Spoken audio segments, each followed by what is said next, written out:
What's up guys, and welcome back to Wall Street Millennial. On this channel, we talk about many cases of people who became rich, most of the time billionaire rich, and then somehow lost everything. For example, there was Sean Quinn, the Irish billionaire who was Ireland's richest man in 2008. He was famous for Quinn Cement, which you might recognize if you've ever walked past a construction site even to this day. Unfortunately, the 2008 financial crisis was too much for his over-leveraged business investments, and he lost his entire $6 billion fortune. And then there was the German generic drug magnate, Adolf Merkel, who was worth a jaw-dropping $12.8 billion at his peak in 2007. Like Quinn, his business empire was destroyed by the Great Recession, but it wasn't until a speculative investment in the stock market in 2008 that he lost his last $100 million. These former billionaires led the lives of financial roller coasters, having experienced decades of stardom before being brought down to earth. But there's another class of people entirely who were just inches away from experiencing those riches, but never did. That's exactly the case with Ron Wayne, the little-known third founder of the world's most valuable company, Apple.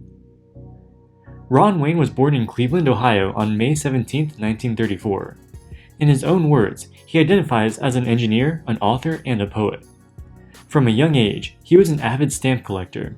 He grew up in the World War II and post-war period, part of the generation before the baby boomers who remember a time when it seemed that life as we knew it was not a guarantee. In the 50s, he attended college in New York at the School of Industrial Arts.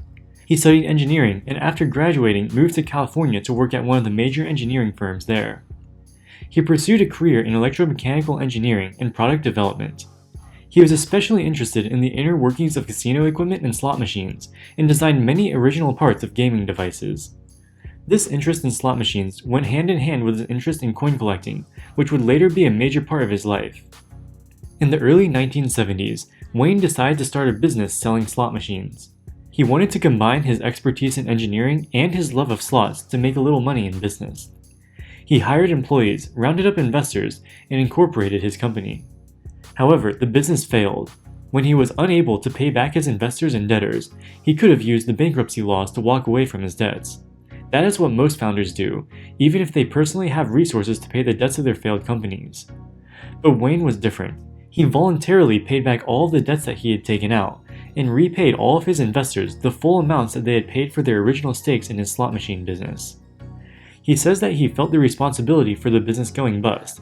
He couldn't stand the thought of having caused other people to take on financial hardships because of his own failure. So he spent the next year paying back all of the debts from the business venture. After his failed slot machine business, Wayne decided that he was much better off just staying in engineering rather than entrepreneurship.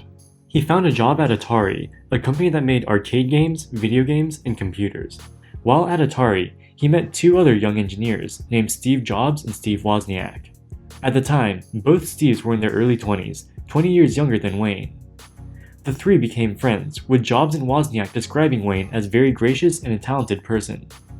They were particularly impressed by one of Wayne's accomplishments at Atari, a sophisticated documentation system. However, although the three became good friends, their ambitions were different due to their differing ages and life experiences. Jobs and Wozniak were born and grew up in the post-war boom period for America, when it seemed like America's economy was unstoppable. They were smart and hardworking, and had not yet experienced any significant setbacks in their careers. Wayne, on the other hand, experienced growing up during the Great Depression and World War II, and had experienced firsthand the pain of owning a failed business. Despite this, the three of them got along well due to their shared interest in engineering. In the late 70s, Steve Jobs and Steve Wozniak proposed the founding of Apple Computer. Jobs proposed that he and Wozniak would each hold 45% of the company's shares, and Wayne would hold 10%. The 10% was lower than the 45% for Jobs and Wozniak because of Wayne's lesser role in the company as primarily the mechanical engineering and documentation lead. But Jobs looked up to Wayne's expertise and experience, and also knew the importance of having good documentation within a company. Wayne agreed and wrote up a partnership agreement confirming the arrangement. In the first weeks of business at Apple Computer, Wayne illustrated Apple's first logo and wrote up the documentation of the first Apple computer, the Apple I. The logo depicted Isaac Newton sitting under an apple tree, with a sentence around the border reading, quote, "A mind forever wandering through strange seas of thought." But his contributions to Apple would end there. Wayne felt out of place at Apple. He saw both Jobs and Wozniak as younger, more energetic people than himself, describing working with them as grabbing a tiger by the tail. Furthermore, he was scarred by his previous venture in business with the slot machines. He had finally repaid his debts for that venture, returned to a stable life in engineering, and built up a nest egg of his own. He himself said that he was more suited to engineering than to business, and Wozniak would be doing most of the engineering work at Apple. So 11 days after Apple was started, Wayne sold his 10% stake in the company back to Jobs and Wozniak for just $800. He additionally sold his right to any claims against the company for another $1,500. And with that, his entire stake in the success of the company was gone, just weeks after he helped found it. Jobs and Wozniak were both surprised and sad to see him go, and tried to convince him to stay at multiple points after he left. But his mind was made up, and he went back to his career in engineering at a small firm called LDF Semiconductors. In the decades after Wayne left Apple, Apple grew to become the most valuable company in the world. Both Jobs and Wozniak became fabulously wealthy, and invented some of the most iconic pieces of consumer technology to this day, such as the iPod and the all-touchscreen interface of the iPhone. Jobs and Wozniak stayed in contact with Wayne, who never sued to get back his stake in the company as many other people would. Jobs and Wozniak even invited Wayne out to a release of the new Mac computers in 2000, when they flew him first class and offered Jobs' personal chauffeur at the airport. There was no bad blood between Wayne and the other two. Wayne has said that he doesn't blame anyone else for his missing out on Apple's rise, not even himself. He says he made the best decision for himself using all available information at the time. If he had stayed with Apple, he would have become a billionaire, but he says that he may have died of stress in the process. But he does regret one thing. For many years, he kept the original contract that he signed with Jobs and Wozniak in a file drawer. Years later, he decided to get rid of it and sold it to a collector for $500. In 2011, that same contract sold at auction for $1.6 million. That's hardly the same as selling his 10% stake in Apple for $800 years earlier, but still, he missed out on almost 10,000 times the value that he got for the contract. With the contract, he should have been able to tell that Apple would become big at the time he sold it, and not parted ways for it so easily. For many years after Wayne parted ways with Jobs and Wozniak, Wayne worked in engineering, eventually moving to Florida. But in 2004, when he was 70 years old, he was robbed of everything he owned. His interest in coin collecting and the history of economics and currencies had spurred him to keep the majority of his wealth in the form of gold and silver, two precious metals seen as immune to inflation.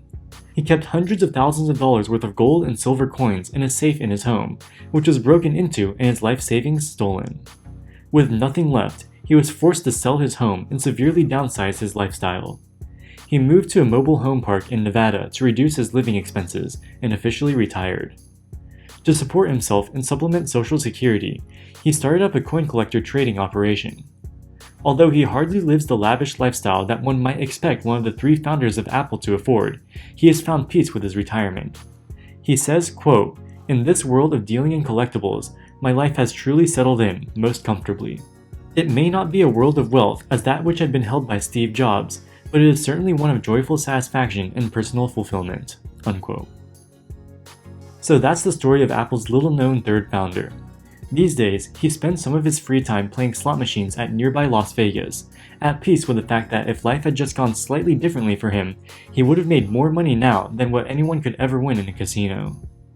His original 10% stake would be worth tens of billions of dollars today, making him one of the richest people on Earth. After having had to endure seeing his own business fail, experiencing one of the most unfortunate personal finance decisions in history, and being robbed of his life savings at the age of 70, this man has endured more than his fair share of emotional trauma. Maybe in another parallel universe, things would have worked out differently for him. Alright guys, that wraps it up for this video. If you enjoyed the content, make sure to like, subscribe, and share. Also check out our second channel, The Economic Outlook, where we discuss interesting topics in economics. In the meantime, thank you so much for watching and we'll see you in the next video. Wall Street Millennial, signing out.